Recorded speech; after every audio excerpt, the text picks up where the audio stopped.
Thank you. Thank you. Now, more than 20 years ago, we took the first bold steps to think hearing care differently.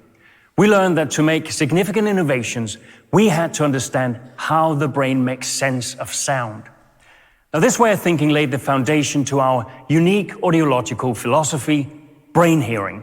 A philosophy where we constantly explore new scientific territory in hearing, using these insights to develop technology that supports the brain. In 2016, we then developed Oticon Open, a hearing aid that created a paradigm shift. Built on brain hearing insights, it was based on a groundbreaking discovery that went against the conventions of directionality and opened up to speech from multiple directions. Now we take another giant leap in the science of hearing. It's time for the new perspective in brain hearing. New science in hearing has shown that the brain needs access to the full sound scene in order to work in a natural way. This knowledge changes the way we look at hearing loss and sets new requirements for how the industry should develop hearing care technology in the future. Today, we are thrilled to present this new milestone. To give you an idea of what we mean, let's go on a journey into the brain. These new scientific discoveries tell us that two subsystems work together inside the hearing center to help the brain make sense of sound, the orient subsystem and the focus subsystem. These two subsystems are extremely important to the way our hearing works. They're both responsible for different functions, but our hearing depends on how they work together. And they're actually very skilled at it, because while our orient subsystem constantly scans all surrounding sounds to create a full perspective of the full sound scene, the focus subsystem helps people select which sounds to listen to. Now, before we move on and give you an insight into what's happening during the hearing process, we have the Chief of Audiology at Oticon, Thomas Behrens, on a video call to tell us more about how this new perspective is affecting the industry. Thank you for being here, Thomas. Now, how big a discovery is this new perspective, do you think? The new perspective in hearing care is huge to us. I don't think you can overestimate it, because the hearing center in the brain used to be a black box to us.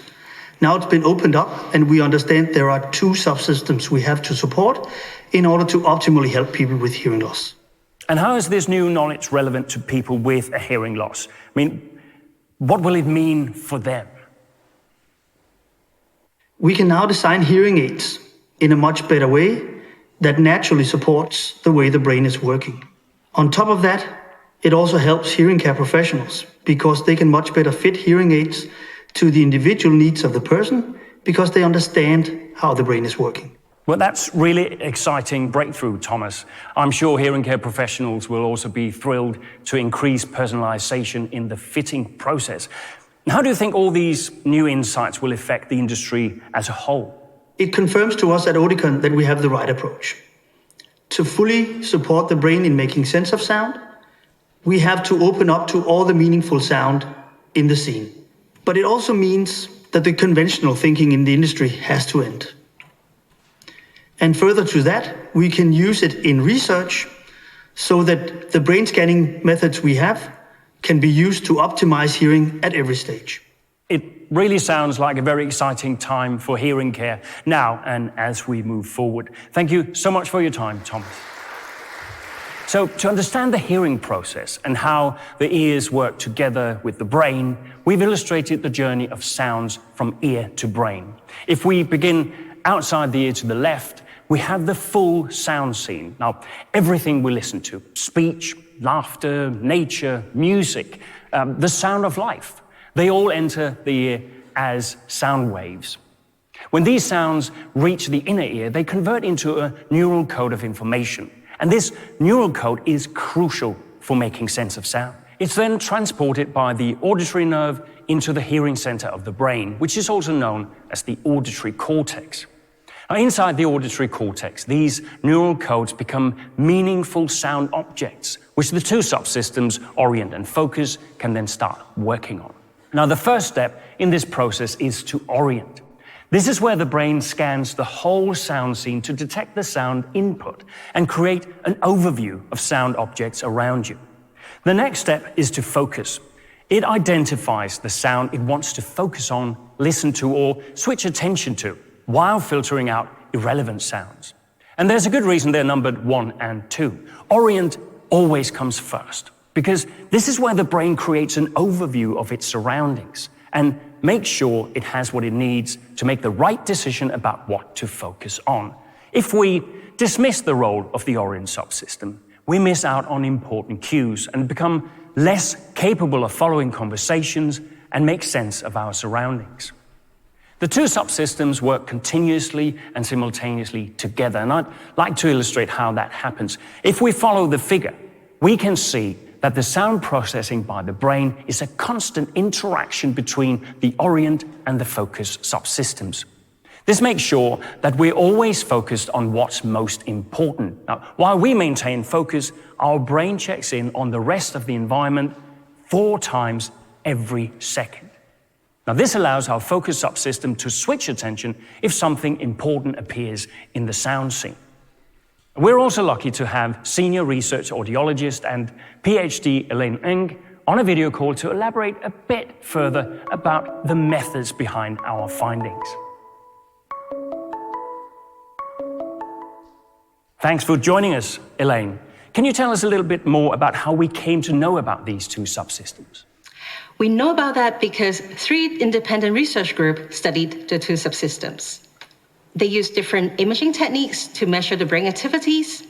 Very interestingly, they found very similar results, that the entire sound scenery is represented in the early stage auditory processing, which is the Orient subsystem. In the later stage processing, which is the focus subsystem, only the sound that the listener attends to is strongly represented in the brain. But that's fascinating research, particularly the fact that they all experience similar results. Now, what do you think all this will mean for brain hearing in the future? We will get to know more about how sounds are being processed and represented in different subsystems. We will also understand more about how changes in the brain relates to different listening difficulties and challenges. This will give us a great foundation in developing the next generation hearing technology, which greatly benefit our users. Well, I think we're all looking forward to seeing what those developments in hearing technology will be, as I'm sure you are too. And thank you very much for your time today, Elaine. So, how does this way of thinking differentiate from conventional technology? Well, with the conventional approach to hearing care technology based on directionality, gain reduction, speech prioritization, and compression, people have limited access to the full sound scene. It suppresses the natural sound input and delivers a poor neural code to the brain. Now, not only does this cut people off from their surroundings, it goes against the brain's natural way of working. And with a limited sound scene, we're actually turning a hearing problem into a brain problem by failing to treat the hearing loss in a proper way.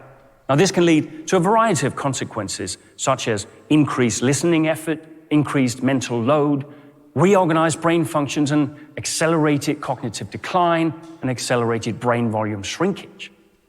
From numerous studies, we know that inadequately treating hearing loss with less auditory stimulation sent to the brain can turn brain problems into life problems.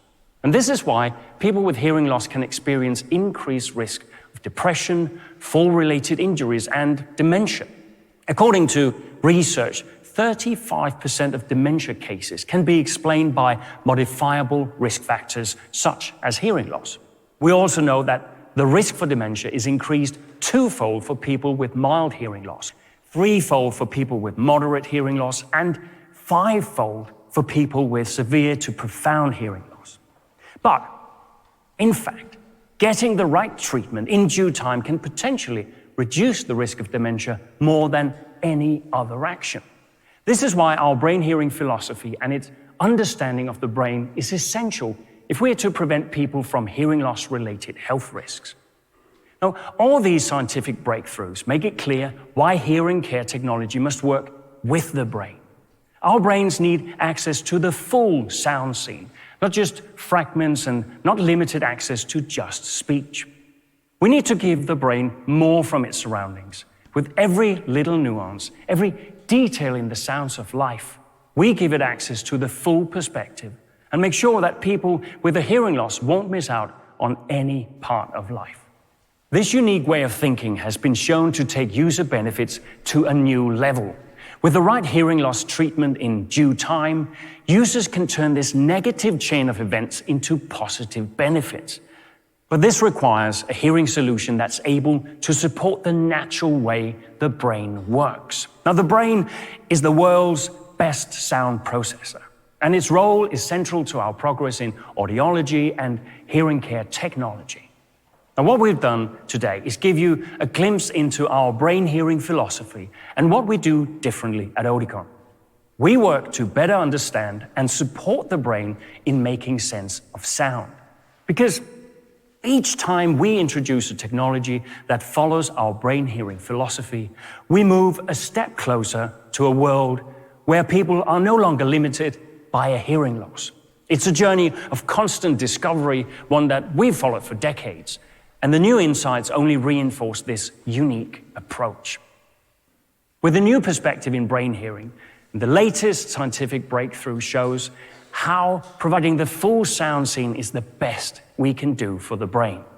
And this knowledge defines our next step forward, a step at the forefront of hearing care, and a step that turns the new perspective in brain hearing into a reality. Thank you so much for listening.